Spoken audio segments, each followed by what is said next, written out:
Le littoral français présente une très grande variété de paysages naturels.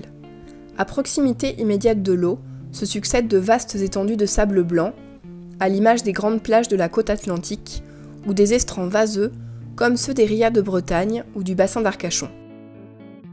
Plus en retrait, divers décors se dessinent.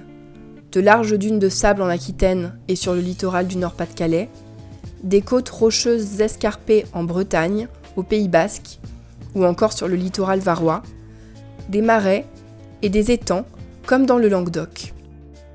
En entrant plus dans les terres, on rencontre d'autres écosystèmes, des collines de garrigues, de hautes forêts de pins, comme celles des Landes, ou des forêts de feuillus dans le Finistère.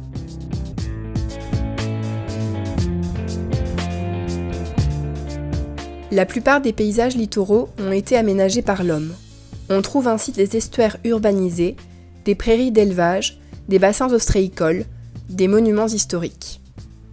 Ces aménagements par l'homme témoignent aussi de pressions importantes.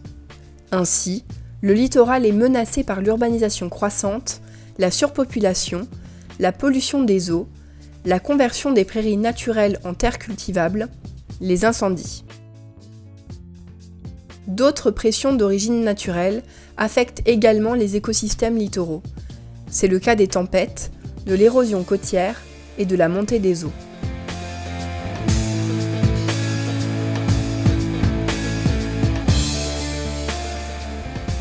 Le Conservatoire du littoral, établissement public de l'État, acquiert, aménage et confie en gestion des espaces naturels littoraux. Il les soustrait à l'urbanisation, protège leurs paysages ainsi que leur richesse écologique et patrimoniale. Cette protection est irréversible. Ces espaces resteront sauvages. Jusqu'à aujourd'hui, l'action du Conservatoire du littoral et de ses partenaires a permis de préserver plus de 156 000 hectares répartis sur plus de 600 sites en France métropolitaine et en Outre-mer. En juillet 2015, le Conservatoire du littoral fêtera ses 40 ans. À cette occasion, il présentera sa stratégie à l'horizon 2050. Son objectif est la constitution d'un tiers naturel des rivages français. Cet objectif vise la protection de 200 000 hectares en métropole et plus de 70 000 hectares en Outre-mer, soit un tiers du littoral préservé définitivement de l'urbanisation.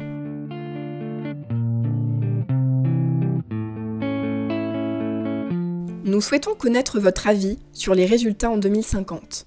Nous regardons en particulier la réalisation de 3 critères en fonction de la mise en œuvre ou non de la stratégie.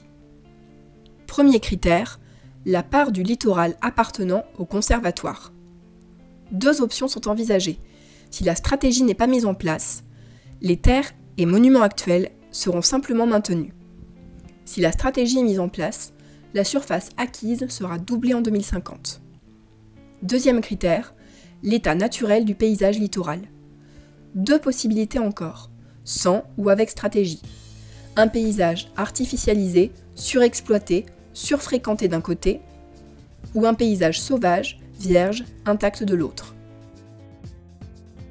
Et troisième critère, la préservation du lien terre-mer. 2 résultats possibles, une rupture-fermeture de ce lien, ou une transition douce, une ouverture entre la terre et la mer. Comme la mise en place de cette stratégie a un coût pour la collectivité, il vous est demandé de participer par une contribution hypothétique de 10 à 200 € par personne et par an en fonction des scénarios. 6 propositions indépendantes vous sont soumises successivement. À chaque fois, vous devez choisir parmi 3 scénarios celui que vous préférez. Vous aurez toujours la possibilité de choisir un scénario neutre, appelé statu quo, qui représente le cas où la stratégie du conservatoire n'est pas mise en place. Pour ce scénario, le coût est donc nul et aucun des 3 critères n'est réalisé.